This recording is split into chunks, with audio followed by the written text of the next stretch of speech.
OpenAI is shutting down its AI browser, Atlas.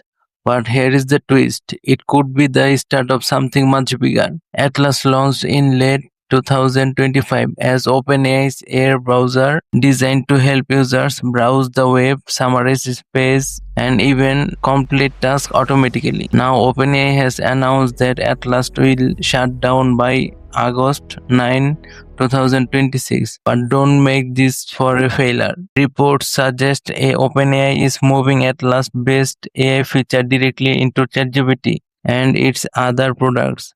Instead of maintaining a separate browser, the company wants one powerful AI assistant that can browse the web, research information, write code, and automate tasks, all from a single experience. This shows OpenAI's bigger version, not just building another browser, but creating an AI that works alongside you across everything you do. So Atlas may be disappearing, but OpenAI's AI power browser ambitions are only getting bigger. What do you think? Is a standalone AI browser the future, or should everything be built into ChatGPT? Let me know in the comments. Don't forget to hit the subscribe button and see you in the next video.